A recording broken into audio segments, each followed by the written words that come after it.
नमस्कार साथियों, आप सबके बीच एक और न्यू वीडियो लेके आ चुका हूं जो कि बिहार एसएससी एग्जाम के लिए है। Total question 100। बहुत ही महत्वपूर्ण प्रश्न है। सभी प्रश्न बिहार एसएससी में ही पूछे जाने वाले बहुत ही महत्वपूर्ण प्रश्न है। तो दोस्तों, आपसे रिक्वेस्ट है, वीडियो को शुरू से लेकर अंत तक का प्रश्न बहुत ही इंपॉर्टेंट प्रश्न है। तो चलेगा, इस वीडियो को स्टार्ट करते हैं। आपका पहला क्वेश्चन क्या लिखा हुआ है? भारतीय उपमहाद्वीप मूलतः किस भूखंड का भाग है? तो गोंडवाना लैंड का भाग है। भारतीय उपमहाद्वीप जो है मूलतः किस भूखंड का जो है भाग है? तो गोंडवाना लैंड का भाग है। भूगर्भीय संरचना की दृष्टि से भारत को मुख्यतः कितने भागों में विभाजित किया गया है? तो 3 भागों में विभाजित किया गया है। भूगर्भीय जो संरचना की दृष्टि से भारत को मुख्यतः कितने भागों में विभाजित किया गया है? तो 3 भागों में विभाजित किया गया है। वे 3 मुख्य भौतिक भाग कौन कौन से? वह है दोस्तों हिमालय पर्वतीय क्षेत्र, और उत्तर का मैदानी भाग, और दक्षिण का प्रायद्वीपीय पठार। ये तीनों है। अगला क्वेश्चन, हिमालय की प्राचीनतम पर्वत श्रेणी कौन सी? हिमालय की जो प्राचीनतम पर्वत श्रेणी वह है दोस्तों हिमाद्री वृहत्तम हिमालय। हिमाद्री वृहत्तम हिमालय। अगला क्वेश्चन की बात करते हैं। 105वां नंबर क्वेश्चन क्या कर रहा है दोस्तों? हिमालय की सबसे ऊंची पर्वत कौन है? हिमालय की जो सबसे ऊंची पर्वत श्रेणी है वह हिमाद्री या वृहत्तम हिमालय। हिमालय की सबसे ऊंची पर्वत श्रेणी कौन सा है? हिमाद्री या वृहद हिमालय। वृहद हिमालय की औसत ऊंचाई कितनी है? तो लगभग 6100 मीटर। वृहद हिमालय की जो औसत ऊंचाई है वह दोस्तों लगभग 6100 मीटर, मतलब 6100। हिमालय की न्यूनतम पर्वत श्रेणी कौन सा है? तो शिवालिंग है। हिमालय की न्यूनतम पर्वत जो है वह कौन सा श्रेणी है? शिवालिंग है। शिवालिंग श्रेणी की औसत ऊंचाई कितनी है? तो 600 से 1200 मीटर। शिवालिंग श्रेणी की औसत ऊंचाई कितनी है? 600 से 1200 मीटर है। अगला क्वेश्चन की बात करते हैं। 109 नंबर क्वेश्चन क्या कर रहा है दोस्तों? लघु हिमालय किन श्रेणियों के मध्य स्थित होता है? तो हिमाद्री, वृहत्तम हिमालय और शिवालिंग के मध्य होता है। लघु हिमालय किन श्रेणियों के मध्य स्थित होता है? तो हिमाद्री, वृहत्तम हिमालय और शिवालिंग के मध्य होता है। उप हिमालय के सहारे विस्तारित समतल मैदान को क्या कहा जाता है? भाबर कहा जाता है। उप हिमालय के सहारे विस्तारित समतल मैदान को क्या कहा जाता है? तो भाबर कहा जाता है। हिमालय का पर्वत पर्वतीय प्रदेश कौन सा है? तो शिवालिक है। हिमालय का जो पर्वत है पर्वतीय प्रदेश कौन सा है? तो शिवालिक है। नर्मदा एवं ताप्ती नदियों के मध्य कौन सी पर्वत श्रेणी स्थित है? तो सतपुड़ा श्रेणी स्थित है। नर्मदा एवं ताप्ती नदियों के मध्य जो है कौन सी पर्वत श्रेणी स्थित है? तो सतपुड़ा श्रेणी स्थित है। अगला क्वेश्चन की बात करते हैं। 113वां नंबर क्वेश्चन क्या कर रहा है दोस्तों? भारत की प्राचीनतम पर्वत श्रृंखला कौन सी है? तो अरावली है। भारत की प्राचीनतम पर्वत श्रृंखला कौन सी? अरावली है। अरावली पर्वत किस प्रकार की पर्वत श्रेणी है? तो अवशिष्ट पर्वत है। क्या लिखा हुआ है दोस्तों? अरावली जो पर्वत है किस प्रकार की पर्वत है? तो अवशिष्ट पर्वत है। अरावली श्रेणी की अनुमानित आयु कितनी है? लगभग 600 से 570 मिलियन वर्ष है। अरावली श्रेणी की जो अनुमानित आयु है वो कितनी है? जो अभी जो बहुत ट्रेंड में चल रहा था ना बीच में कि पर्वत काटा जाएगा, उसी का प्रश्न है। अरावली श्रेणी जो है वो राजस्थान में है। तो इसकी जो लगभग जो है जो आयु है वह दोस्तों 600 से 570 मिलियन वर्ष है। माउंट एवरेस्ट को नेपाल में किस नाम से जाना जाता है? तो माउंट एवरेस्ट को नेपाल में सागरमाथा कहा जाता है। सागरमाथा कहा जाता है माउंट एवरेस्ट को। अगला क्वेश्चन की बात करते हैं। 117वां नंबर क्वेश्चन क्या कर रहा है दोस्तों? दक्षिण भारत की सबसे ऊंची चोटी कौन सी है? अनायमुंडी 2695 मीटर है। दक्षिण भारत की सबसे ऊंची चोटी कौन है? अनायमुंडी 2695 मीटर है। नीलगिरी पर्वतमाला किन राज्यों में विस्तारित है? तो तमिलनाडु एवं केरल। नीलगिरी जो पर्वतमाला है किन राज्यों में विस्तारित है? तमिलनाडु एवं केरल में है। महाराष्ट्र एवं कर्नाटक के मध्य स्थित पश्चिम घाट का तटीय भाग किस नाम से जाना जाता है? कोंकण तट। महाराष्ट्र एवं कर्नाटक के मध्य स्थित पश्चिम घाट का जो तटीय भाग है किस नाम से जाना जाता है? कोंकण तट के नाम से जाना जाता है। पूर्वी एवं पश्चिम घाट किस स्थान पर मिलते हैं? तो नीलगिरी पहाड़ियों पर मिलते हैं। पूर्वी एवं पश्चिम घाट किन स्थान पर मिलते हैं? नीलगिरी पहाड़ियों में मिलते हैं। अगला क्वेश्चन की बात करते हैं। 121वां नंबर क्वेश्चन क्या कर रहा है दोस्तों? नंदा देवी सीकर किस राज्य में स्थित है? नंदा देवी उत्तराखंड में स्थित है। नंदा देवी जो है किस राज्य में स्थित है? उत्तराखंड में स्थित है। अरावली श्रेणी का उच्चतम शिखर कौन सा है? तो गुरु शिखर 1722 मीटर राजस्थान में है। अरावली श्रेणी का जो उच्चतम शिखर है कौन सा है? तो गुरु शिखर 1722 मीटर राजस्थान में है। अराकान योमा पर्वत श्रेणी किस देश में स्थित है? तो म्यांमार में स्थित है। अराकान योमा पर्वत श्रेणी किस देश में स्थित है? म्यांमार में स्थित है दोस्तों। नाथुला दर्रा किस राज्य में स्थित है? तो नाथुला दर्रा जो है सिक्किम में स्थित है। नाथुला दर्रा सिक्किम में स्थित है। अगला क्वेश्चन की बात करते हैं। 125वां नंबर क्वेश्चन क्या कर रहा है दोस्तों? कुल्लू घाटी किन पर्वत श्रेणियों के मध्य स्थित है? तो धौलाधार एवं पीर पंजाल श्रेणियों में के मध्य स्थित है।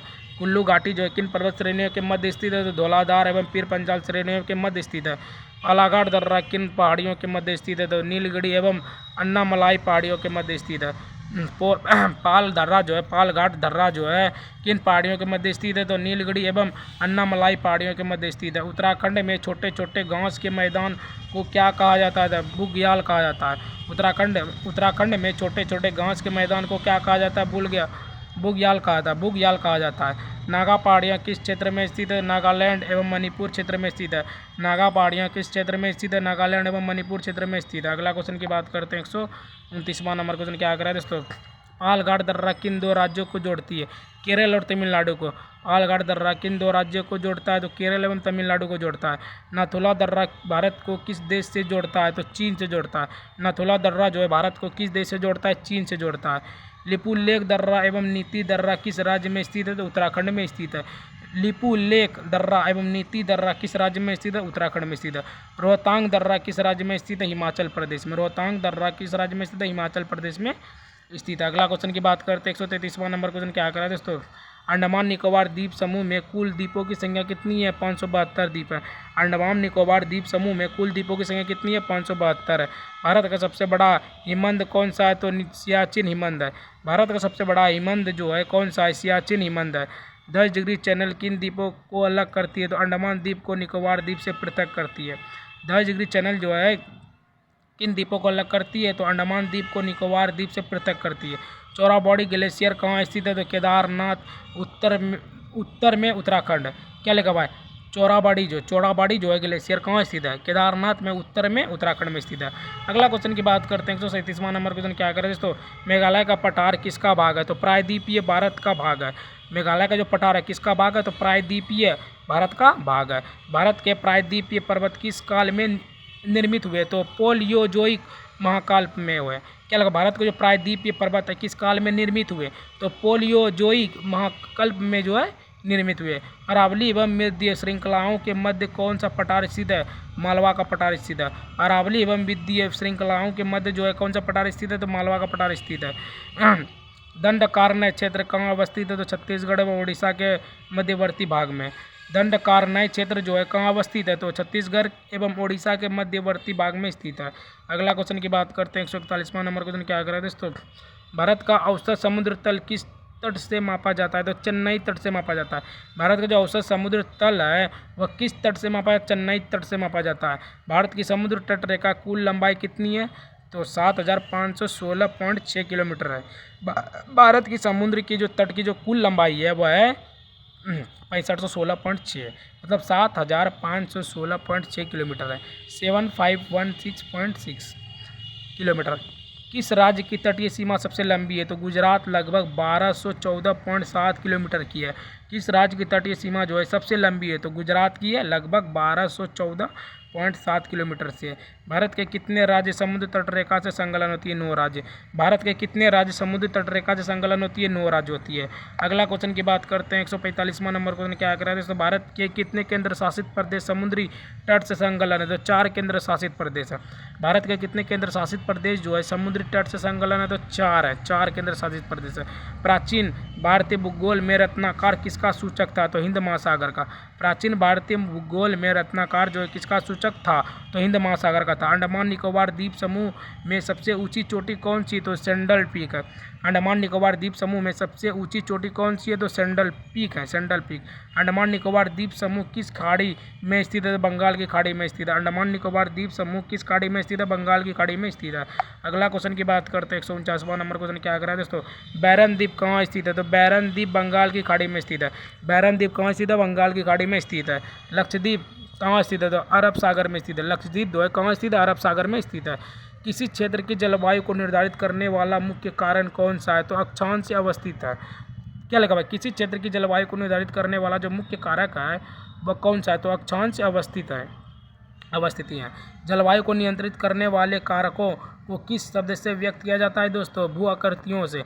जलवायु को नियंत्रित करने वाले जो हैं, जलवायु को नियंत्रित करने वाले कारकों को किस शब्द से व्यक्त किया जाता है? तो भू आकृतियों से व्यक्त किया जाता है। अगला क्वेश्चन की बात करते हैं। 153वां नंबर क्वेश्चन क्या कर रहा है दोस्तों? पश्चिम बंगाल और असम में ग्रीष्म ऋतु में चलने वाली अवधियों को क्या कहा जाता है? तो काल बैसाखी असम में चाय वर्षा कहा जाता है। क्या लगा हुआ है? पश्चिम बंगाल और असम में ग्रीष्म ऋतु में चलने वाली आंधियों को क्या कहा जाता है? आंधियों को जो है क्या कहा जाता है? तो काल बैसाखी असम में चाय वर्षा कहा जाता है। भारत में सबसे कम वर्षा वाला स्थान कौन सा? लेह है। भारत में सबसे कम वर्षा वाला स्थान कौन है? लेह है। कोपेन ने विश्व की जलवायु को कितने वर्गों में विभाजित किया? तो 5 वर्गों में विभाजित किया। कोपेन ने विश्व की जलवायु को कितने वर्गों में विभाजित किया? तो 5 वर्गों में विभाजित किया। भारत में ग्रीष्मकालीन मानसून की सामान्य दिशा क्या है? तो दक्षिण पश्चिम से पूर्व उत्तर पूर्व। देखो क्या लगा, भारत में जो ग्रीष्मकालीन मानसून की जो सामान्य दिशा है वह है दोस्तों दक्षिण पश्चिम से उत्तर पूर्व। दक्षिण पश्चिम से उत्तर पूर्व से जो है भारत की ग्रीष्मकालीन मानसून सामान्य दिशा है। अगला क्वेश्चन की बात करते हैं। चलता वर्मा नंबर क्वेश्चन क्या कह रहा है? भारत के उत्तर पश्चिम मैदानों में शीत ऋतु में वर्षा किसके प्रभाव से होती है? पश्चिमी विक्षोभ से होती है। क्या लिखा हुआ है दोस्तों? भारत के जो उत्तर पश्चिम मैदानों में जो शीत ऋतु में जो वर्षा किसके प्रभाव से होती है? तो पश्चिम विक्षोभ से होती है। पश्चिम विक्षोभ से होती है। भारत के किन राज्यों में शरद ऋतु में वर्षा होती है? भारत में किन राज्यों में शरद ऋतु में वर्षा होती है? पंजाब एवं तमिलनाडु में वर्षा होती है। भारत में औसत वार्षिक वर्षा कितनी है? लगभग 125 सेंटीमीटर। भारत में औसत वार्षिक वर्षा कितनी है? लगभग 125 सेंटीमीटर। भारत में सर्वाधिक वर्षा किन क्षेत्रों में होती है? तो पश्चिम घाट, पूर्वी हिमालय एवं मेघालय में तथा मेघालय में। क्या लगा, भारत में जो सर्वाधिक वर्षा है किन क्षेत्रों में होती है? तो पश्चिम घाट, पूर्वी हिमालय तथा हिमालय में। अगला क्वेश्चन की बात करते हैं दोस्तों। 161वां नंबर क्वेश्चन क्या कर रहा है दोस्तों? भारत की जलवायु किस प्रकार की होती है? उष्णकटिबंधीय मानसूनी जलवायु होती है। भारत की जो जलवायु किस प्रकार की होती है? उष्णकटिबंधीय मानसूनी जलवायु होती है। दक्षिण पश्चिम मानसून किस कारण उत्पन्न होता है? तो ग्रीष्म ऋतु में उच्च ताप एवं निम्न दाब के कारण जो हिंद महासागर से पवनों का आकर्षण से होता है। दक्षिण पश्चिम मानसून किस कारण से उत्पन्न होता है? तो ग्रीष्म ऋतु में उच्च ताप एवं निम्न दाब के कारण जो हिंद महासागर में पवनों का आकर्षण से होता है। व्यापारिक पवनें किन अक्षांशों के मध्य बहती है? तो 0 डिग्री से 30 डिग्री उत्तरी एवं दक्षिण अक्षांशों के मध्य जो है बहती है। क्या लगा भाई? व्यापारिक पवनों किन अक्षांशों के मध्य बहती है? तो 0 डिग्री से 30 डिग्री उत्तरी एवं दक्षिण अक्षांशों के मध्य बहती है। उत्तरी गोलार्ध में व्यापारिक पवनों को क्या कहा जाता है? उत्तर पूर्व व्यापारिक पवनें कहा जाता है। उत्तरी गोलार्ध में व्यापारिक पवनों को क्या कहा जाता है? उत्तर पूर्व व्यापारिक पवनों कहलाते हैं। अगला क्वेश्चन की बात करते हैं। 165वां नंबर क्वेश्चन क्या करा दोस्तों? इट्स क्या है? ITCZ इट्स जो है क्या है? तो विषुवत रेखा के आसपास स्थित निम्न वायुदाब पट्टी। इट्स जो है वह क्या है? तो विषुवत रेखा के आसपास स्थित निम्न वायुदाब पट्टी जो है ITCZ है। लघु क्या है? लू क्या है? लू जो क्या है? तो उत्तरी मैदान में पंजाब से बिहार तक चलने वाली शुष्क एवं गर्म पवन। क्या लगा हुआ है? लू जो है क्या है? तो उत्तरी मैदान में पंजाब से बिहार तक चलने वाली शुष्क एवं गर्म पवन है। भारत में दक्षिण पश्चिम मानसून के आगमन की सामान्य तिथि क्या है? तो 15 जून। भारत में जो दक्षिण पश्चिम मानसून के जो आगमन की जो सामान्य तिथि है वह दोस्तों 15 जून है। भारत में मानसून सबसे पहले किस राज्य में प्रवेश करता है? तो केरल में। भारत में मानसून जो है सबसे पहले किस राज्य में प्रवेश करता है? केरल में करता है। अगला क्वेश्चन की बात करते हैं। 169वां नंबर क्वेश्चन क्या कर रहा है दोस्तों? ग्रीष्म ऋतु के समाप्त होते ही मैंगो शॉवर वर्षा किस राज्य में होती है? तो केरल एवं तटीय कर्नाटक में। ग्रीष्म ऋतु के समाप्त होते ही मैंगो जो है शॉवर वर्षा किस राज्य में होती है? तो ये होती है केरल एवं तटीय कर्नाटक में। कॉफ़ी वर्षा एवं चेरी ब्लॉसम का संबंध किस ऋतु से है? तो ग्रीष्म ऋतु से समाप्त होती है। पूर्वी मानसून को जो है बौछार से है। क्या लगा है? कॉफ़ी जो वर्षा है एवं चेरी ब्लॉसम का संबंध किस ऋतु से है? तो ग्रीष्म ऋतु के समाप्त होते हैं ही पूर्व मानसून की बौछार से। भारत में अधिक वर्षा वाले क्षेत्र कौन से हैं? भारत में अधिक वर्षा वाले क्षेत्र कौन है? पश्चिम घाट, उत्तरी पूर्व के उप हिमालय क्षेत्र और मेघालय की पहाड़ियों पे है। समझ रहे हो ना? अगला क्वेश्चन, भारत में मध्य वर्षा वाले क्षेत्र कौन सा? भारत में मध्य मतलब सबसे कम वर्षा कहाँ होता है? मध्य मतलब बीच में भी बीच में जो वर्षा होता है वो आता है तो गुजरात की दक्षिण भाग में, पूर्वी तमिलनाडु में, उड़ीसा में, उत्तरी पूर्वी प्रायद्वीप में, झारखंड, बिहार, पूर्वी मध्य में। उसके बाद जो है उप हिमालय के साथ साथ जो है लगा हुआ गंगा का उत्तरी मैदान में और क्या लगा कच्छार घाटी और मणिपुर में। सभी एक साथ पढ़ लें आप लोग, अच्छे से देख लीजिएगा। अगला क्वेश्चन की बात करते हैं। 73वां नंबर क्वेश्चन क्या करा दोस्तों? भारत में न्यून वर्षा वाले क्षेत्र कौन कौन से हैं? तो पश्चिमी उत्तर प्रदेश, दिल्ली, हरियाणा, पंजाब, उसके बाद जम्मू कश्मीर, उसके बाद हो गया पूर्वी राजस्थान, उसके बाद गुजरात, उसके बाद ढक्कन पठार।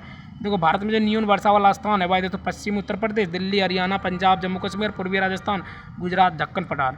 भारत में अत्यल्प क्या लगा, भारत में अत्यल्प क्या लगा, भारत में अत्यल्प वर्षा वाले क्षेत्र कौन कौन से, भारत में अत्यल्प वर्षा वाले क्षेत्र कौन कौन से हैं? प्रायद्वीपीय भारत के कुछ भागों, 2 आंध्र प्रदेश, उसके बाद कर्नाटक, महाराष्ट्र के वर्षा छाया प्रदेश, फिर लद्दाख, फिर पश्चिम राजस्थान के अधिकतर भाग।